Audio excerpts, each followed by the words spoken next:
আসসালামু আলাইকুম। সি প্রোগ্রামের বাংলা ভিডিও টিউটোরিয়ালে আপনাদের সাথে আছি আমি ফাল্গুনী।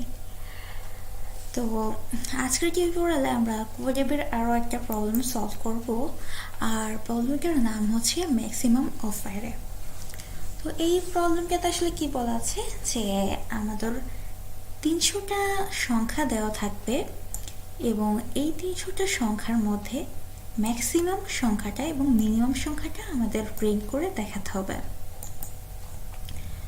তো এর আগে আমরা ইফিলস যখন শিখেছিলাম তখন তিনটা সংখ্যার মধ্যে বৃহত্তম সংখ্যা বা তিনটা সংখ্যার মধ্যে ক্ষুদ্রতম সংখ্যা এই জিনিসগুলো আমরা বের করেছিলাম। তো আমরা যেহেতু এখন ফর লুপ জানি, ইফিলস জানি, সো আমাদের 300 কেন 3000 সংখ্যা দিলেও আমরা ইনশাল্লাহ পারবো। তো এই প্রবলেমটা আজকে আমি করে দেখাবো। তো চলুন শুরু করা যায়। প্রথমে একটা নতুন প্রজেক্ট করে নিচ্ছি।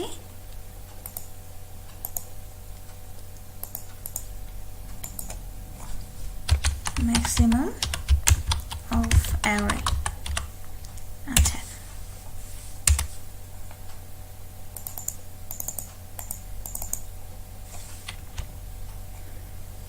তো প্রথমে আমি একটা ভেরিয়েবল নিচ্ছি var নামে, আর একটা ভেরিয়েবল নিচ্ছি ম্যাক্স, যেটার মধ্যে আমরা স্টোর করবো আমাদের ম্যাক্সিমাম নাম্বারটা। মিন নামের একটা ভেরিয়েবল নিয়েছি যেখানের মধ্যে আমাদের মিনিমাম নাম্বারটা আমরা রাখবো। আই নিচ্ছি ইটারেশনের জন্য। তো আমরা যেহেতু 300টা সংখ্যা ইনপুট নিব, সেজন্য আমাদেরকে অবশ্যই একটা ফর লুপ ব্যবহার করতে হবে। কিন্তু আমরা ফর লুপের মধ্যে ইনপুট নেওয়ার আগে আমাদের সর্বপ্রথম যে সংখ্যাটা আমরা ইনপুট নিব সেটা আমরা ইনপুট নিব আমাদের ফর লুপের বাইরে। কারণটা আমি পরে বলছি।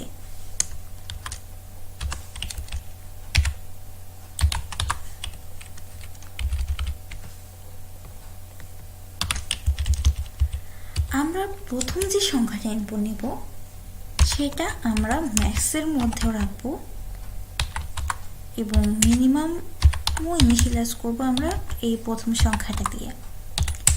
এরপর আমরা একটা ফর লুপ চালাবো। ফর লুপ শুরু হবে 1 দিয়ে এবং যেহেতু 300টা নাম্বার,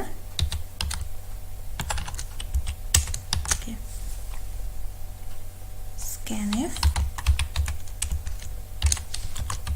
%d।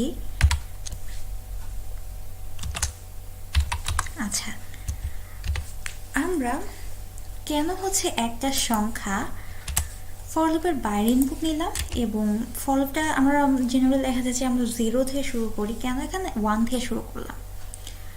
আমরা প্রথমে এই যে ম্যাক্সিমাম এবং মিনিমাম এই দুইটা ভেরিয়েবল ইনিশিয়ালাইজ করেছি আমাদের প্রথম যে সংখ্যাটা ইনপুট নিয়েছি এটার মাধ্যমে। অর্থাৎ আমরা 300টা সংখ্যার একটা সংখ্যা ইনপুট নিয়েছি আমাদের ফর লুপের বাইরে এবং আমাদের i = 1 থেকে শুরু আছে, অর্থাৎ আমাদের বাকি 299টা সংখ্যা আমরা ইনপুট দিব আমাদের এই ফর লুপের মাধ্যমে। যে কারণে আমাদের লুপটা একবার কম চলবে। আর আমি যদি এই কাজটা করতাম যে হ্যাঁ আমি 300টা সংখ্যা আমাদের ফর লুপের মাধ্যমে ইনপুট নিব, তখন কিন্তু দেখা যেত যে আমরা যদি এই ম্যাক্সিমাম মিনিমাম যে ইনিশিয়ালাইজ এটা আমাদের ফর লুপের ভিতরে করতাম, তো প্রতিবারই দেখা যেত যে আমি যে নতুন সংখ্যাটা ইনপুট নিয়েছি সেটা দ্বারা আমাদের ম্যাক্সিমাম বা মিনিমাম যে ভেরিয়েবলটা আছে ওটা ওই আমাদের যে নতুন সংখ্যাটা ইনপুট নিয়েছি সেটা ওই ভ্যালুটা দ্বারা ওটা রিপ্লেস হয়ে যাচ্ছে। কিন্তু আমরা সেটা চাচ্ছি না, আমরা ইনিশিয়ালাইজ করব যে আমাদের প্রথম যে সংখ্যাটা ইনপুট নিয়েছে সেটা দিয়ে। এরপরে আমরা যে কাজটা করব, আমরা চেক করব আমাদের এই যে আমরা প্রতিবার যে নতুন সংখ্যা ইনপুট নিব সেটা আমাদের ম্যাক্সিমামের মধ্যে যে সংখ্যাটা আছে সেটা থেকে বড় কিনা। আমি চেক করি if var greater than max। এরপরে আমরা কি করব, যদি আমাদের নতুন সংখ্যাটা আমাদের ম্যাক্সিমামের ভিতরে যে সংখ্যাটা আছে সেটা থেকে বড় হয়, তখন আমরা ওই সংখ্যাটা দ্বারা আমাদের ম্যাক্সিমামকে রিপ্লেস করে দিব। তাহলে চিন্তা করুন যে আমাদের আমাদের প্রতিবার যদি আমাদের মনে করুন যে এরকম কিছু সংখ্যা আছে যে 7, 5, 8, 3। আচ্ছা, তো এক্ষেত্রে কি হবে, আমাদের প্রথম যখন ম্যাক্সিমামের মধ্যে থাকবে 7, যেহেতু আমি প্রথম সংখ্যাটা দিয়ে ইনিশিয়ালাইজ করছি আমাদের ম্যাক্সিমামটা। এরপর যখন আমি 5 ইনপুট নেব, তখন সে চেক করবে যে আমাদের 7-এর থেকে 5 বড় কিনা। যেহেতু বড় না, তাহলে কিছু হবে না। এরপর যখন 8 আসবে, তখন সে চেক করবে যে আবার যে ম্যাক্সিমামের থেকে আমাদের 8টা বড় কিনা। তো ম্যাক্সিমামের ভিতর বর্তমানে যে ভ্যালুটা থাকবে আছে সেটা হচ্ছে 7। তো এই যেহেতু 7 থেকে বড়, সেহেতু 8 দ্বারা ম্যাক্সিমামটা রিপ্লেস হয়ে যাবে। এরপরে যখন 3 আসবে, তখন সে যখন আবার চেক করবে, সে দেখবে না 3 তো 8-এর থেকে ছোট না। তো ফাইনালি আমরা যে আউটপুটটা পাবো, আমাদের ম্যাক্সিমাম ভ্যালু যেটা হবে, সেটা কিন্তু আমাদের সবচেয়ে যে বড় সংখ্যাটা সেইটা। তো এইভাবেই আসলে আমাদের প্রোগ্রামটা কাজ করবে। সো একইভাবে আমরা মিনিমামের জন্য একটা কন্ডিশন লিখব যে if var less than main, তখন কি হবে, মিনিমামটা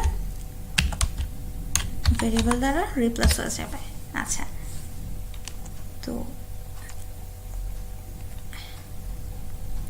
তো এখন আমি সবশেষে আমাদের প্রিন্ট করে দিব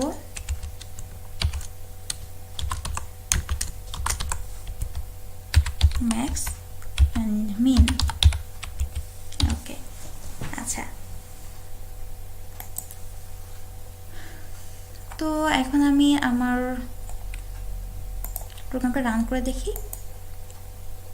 ওকে, সরি।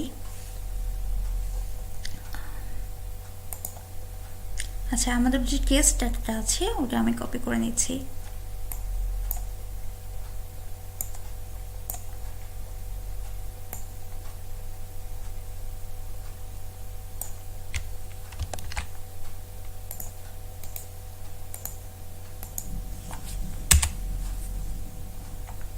আমাদের আউটপুট আসছে এখানে।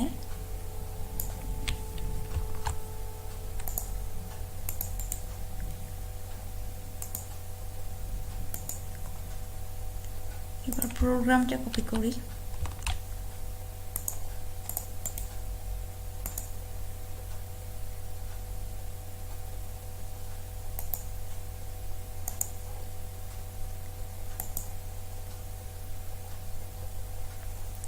অ্যান্সার কারেক্ট আসছে।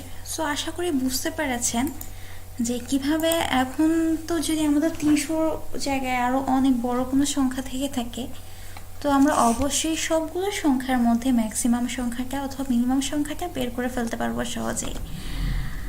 আচ্ছা, তো আজকের টিউটোরিয়ালটা এ পর্যন্তই। দেখা হবে পরবর্তী টিউটোরিয়ালে।